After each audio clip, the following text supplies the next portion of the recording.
Good Monday, everyone. Welcome to Garden State Weather, New Jersey and the Northern Mid-Atlantic region's weather news portal, also the national scene as well. As I've discussed, I'm meteorologist Robert Smith. As I discussed last week and in previous weeks, we no longer have our static web pages. So there is no longer gardenstateweather.com and gardenstateweather.blogspot.com have been taken down. Most people get their sources of information on social media today, and because of the low count of visitors to the site and the maintenance, it behooved me to take them down and continue as Garden State Weather on Twitter at Garden State WX and on Facebook as Garden State Weather, all one word, and right here on YouTube as Garden State Weather.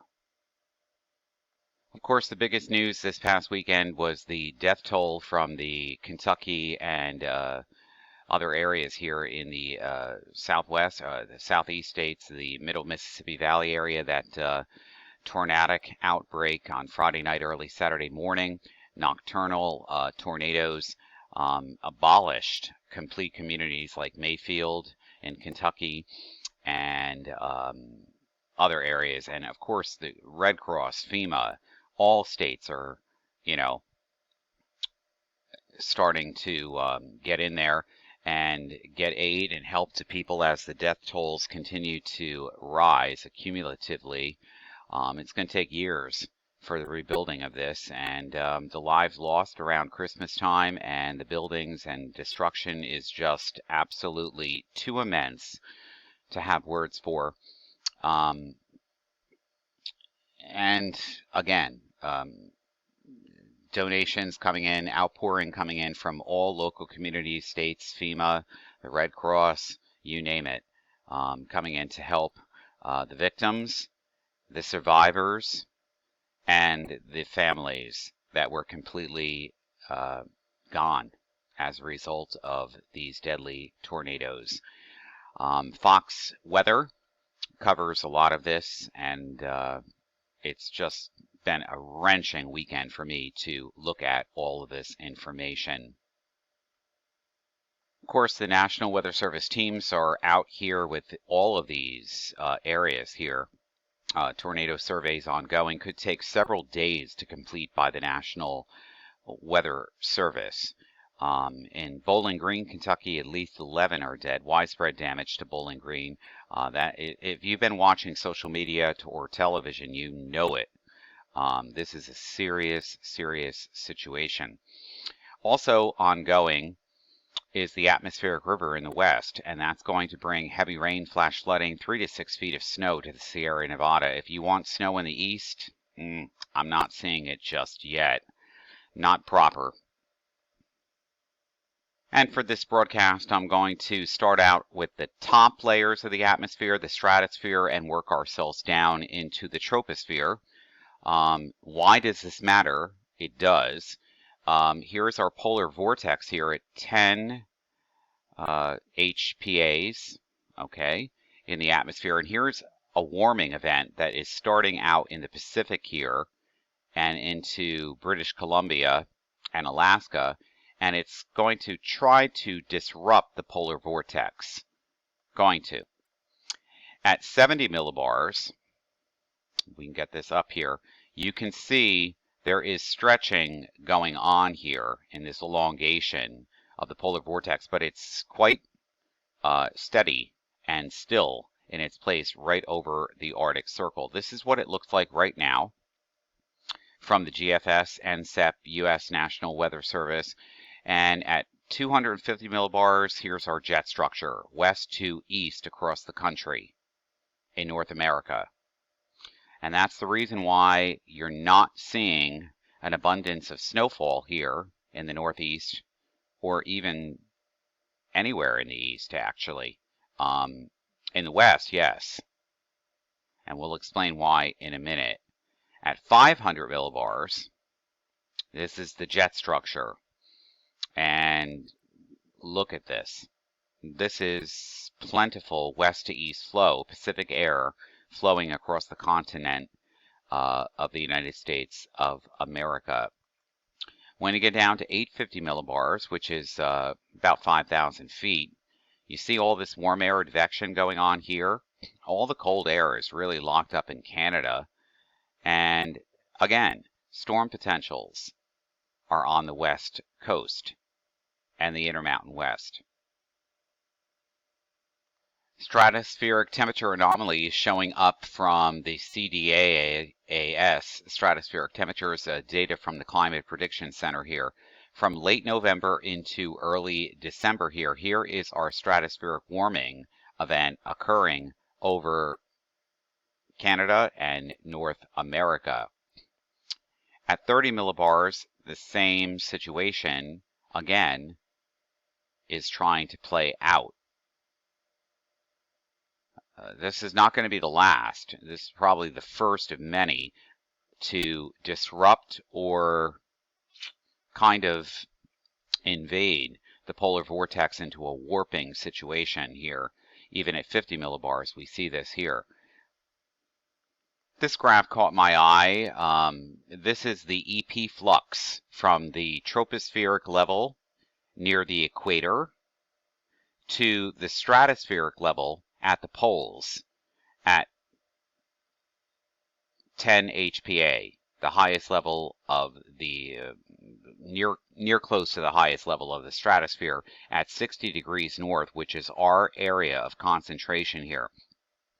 And we've seen this flux right here, and then this is what is forecasted to continue. So we know that there is transfer of energy from the tropics near the equator at the tropospheric level into the pole, the North Pole area near the vortex here as we head into late December. Very interesting times coming up, and we can see this change here as it's starting to rise again over the same locations, and between 30 and 60 north here, 60 north here at 30 HPA, that momentum is on the rise. Stratospheric warming events are going to continue here, disrupting the polar vortex. And what this EP flux shows me is that there's going to be variations in time frames here as we get into January through March here. The data is not showing up yet, obviously, because this is the current data as of the 16th forecasted. This is the current data right now, and this is forecasted to continue. So there's going to be a waxing and waning of these stratospheric warming events as we head into January through March here, and even into April as well. It's not forecasted just yet, and the European model guidance is, like everybody else, struggling along. Last night's run of the European model guidance ensemble here for the stratosphere at 10 millibars looks like this. Here's your disruption. Here's your stratospheric warming event. And here is the polar vortex. And this is what's forecasted by the European model guidance. Stretches, but still complete. Getting closer to the pole here. Stretching. And that stratospheric warming event by day 10 has this at 10 millibars in the atmosphere stretched out into North America. And that would take us through December 23rd. Now, that doesn't mean that you're going to start to see, the production of snowfall increase in the northern mid-Atlantic here. Maybe over Canada and maybe over portions of New England here. This is a very strong stratospheric warming event that is forecasted to occur. We have to see what that's going to be. The temperature anomalies look interesting in day 10 too. So there's a lot of warming going on here with the stratospheric warming event, and cooler than normal temperatures here in the stratosphere over Canada, Hudson's Bay region, all the way down to the northeast. But this flow underneath it here, this doesn't look too promising to me just yet. Stepping on back to the 500 millibar velocity here for the continental United States of America here out to 10 days. This is going to load up right now. It's loading up. I'm not really seeing anything except out west. Okay, huge ridging across the central and eastern United States, actually quite a zonal flow. And you take this atmospheric river with all of this water vapor, channel and vorticity maximas in it through the Midwest here, the plains here, and it all lifts north and east, and we remain under this domain of high pressure off the southeast coast, typical in an east-based La Nina that we are in. Now, there'll be frontal passages as such, but like the one coming up for next Sunday, the 19th. Okay, but even behind that, the air is not cold, and the flow is still cut off here. But there are changes developing in the west where the PNA is negative and now going positive. And again, nothing is conjoining here through the Central Plains or the East Coast to make both subtropical and polar jet streams merge here. So this doesn't look too exciting to me yet at this time. And this doesn't either. European model guidance, 500 millibar height anomalies here. Look at all this warmth here through the Central Plains, Chicago. You know, this is part of the reason why in a La Nina winter in December, we had this tornadic outbreak across this area here.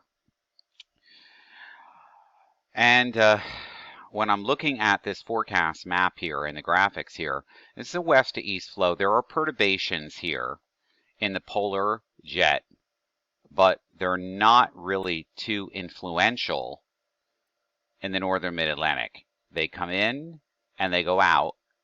And again, all of this big change with this ridging above normal heights here as we get into December 23rd here, below normal heights. Lots of storminess here off the west coast as the atmospheric river continues, but not a pattern change just yet. And even on the European model anomalies, 500 millibar heights here off the European model guidance through December 23rd here, notice all this warmth here in the east. West coast, that's stormy. Again, above normal heights here, even showing up at 500 millibars, this is beginning to look like this here in North America, where you have, even at the 500 millibar level, strengthening ridge, and here in Canada, you have a strengthening ridge here too, over Labrador. So, not Labrador, portions of Canada here. So, these two could conjoin and break the polar vortex and split it, but it's not happening just yet. No. Very interesting to look at. The European model guidance's EPS, geopotential height at 500 millibars here through the next 15 days, taking us into the new year here. January 24th, actually. Well, if this data is to be true, that's not looking too good here. This doesn't look too good to me on the data. All the cold air is locked up in Canada and the Arctic Circle, and it's a west to east flow across the basically coast to coast here. So this doesn't look really good to me. And this is the latest model guidance from the European EPS, 500 millibar height anomalies. Not good. And another thing that sticks out here to me is the European model guidance's 850 millibar temperature anomalies in Celsius. Very warm across most of the country except the northern tier through the next 15 days, actually into early January. Actually into the mid part of January and the later part of January. Following along with this is not a good signal. Also, another factor that looks good to me is the NSEP-GEFS, the ensemble 500 millibar height anomalies here, or the mean, actually. As we go through the forecast, this does not look good to me. If you want snow in the mid-Atlantic states, I'm not saying it's not going to happen, but this pattern doesn't support it. Not really. And that is a classic picture right there. So really, if you're looking for snowfall, according to the NSEP-GEFS, the ensemble mean here, this is where you need to be. Colorado, Idaho, Nevada, and the Northwest Territories here, and the Cascades, which are just like bonkers with snow here in the Sierra Nevada. But here, no. There's a couple of good things to look at in the model guidance in terms of the North Atlantic ice oscillation. There's going to be extreme blocking developing here under this domain. I mean, this is incredible amount of blocking that's forecasted.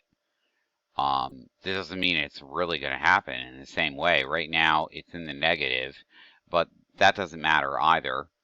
The other thing that matters to me here is the Arctic ice oscillation, which is already tanking and going into the tank, but there's a couple of things here that don't make sense, like this. The EPO is definitely all over the place in this La Nina, and this is not a good signal here.